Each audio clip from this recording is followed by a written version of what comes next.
Hi, my name is Jim Sky, and I've been trying to get footage of UFOs and aliens ever since I was in grade 5, when I left my unsolved Rubik's Cube outside, and then the next morning, it was solved. My parents always said it was just a neighbor's kid, but I know it was aliens.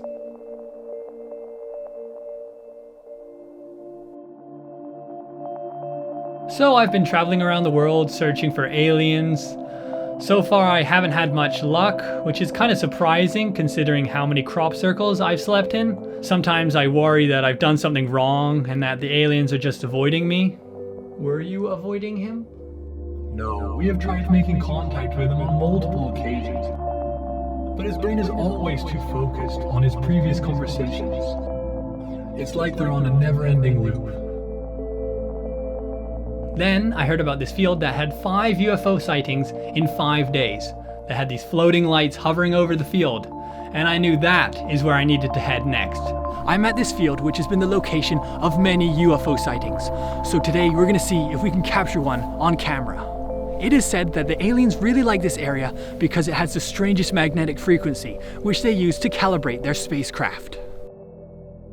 Is that true? No, it's just a really nice field. It has some great views. Overall, it's just a really good time. There definitely is something strange about that field. The energy there is so intense, you can smell it. We're talking the smell of Subway bread cooking, and there wasn't a Subway for 10 kilometers. Some even suggest that these strange structures here were built by aliens too. I don't know about that. It just looks like a playground built by humans.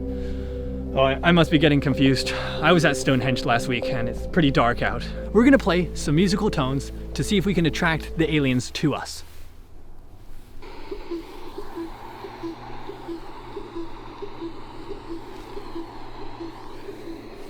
I think we've just spotted some alien activity. There's some flashing lights down there on the field, and we're gonna go see if we can go catch this alien on camera.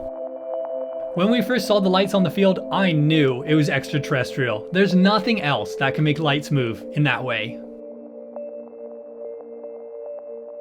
You humans love flashing lights. You're like a cat when it sees a laser pointer. So as I'm getting closer to these lights, I'm just overcome by this positive energy. We're talking better than the song Good Feeling by Flo Rida. I didn't even think that was possible. I don't even know how it was that intense. Us Greys have been advancing for millions of years now. Unlike you humans, we decided to work together and not fight each other. So there are some abilities we have learned, such as being able to influence others with certain positive feelings. It's a good tool to make sure the humans aren't fearful when we're interacting with them. As we move closer towards the lights, the energy is just getting so intense. This is crazy right now. It's right behind me, isn't it?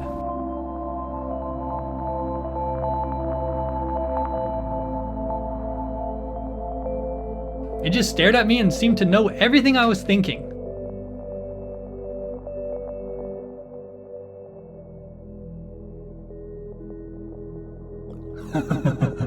I can read you all like a book.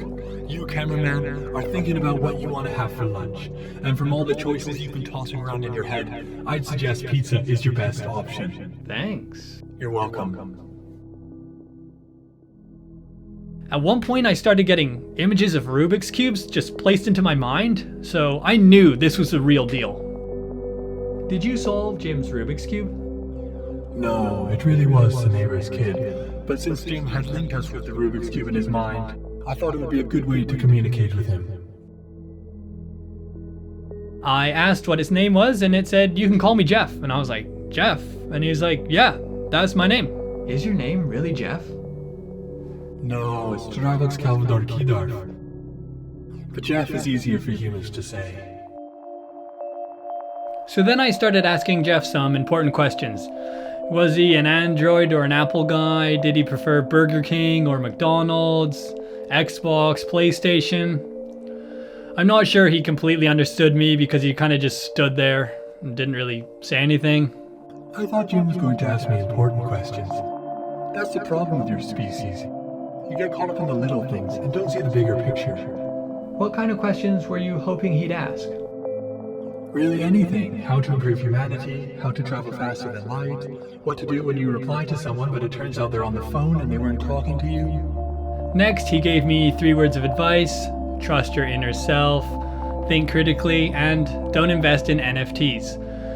Which I kind of wish you would have told me earlier, because I'm currently 80k down on that front. Yeah, that kind of would have been good information to hear.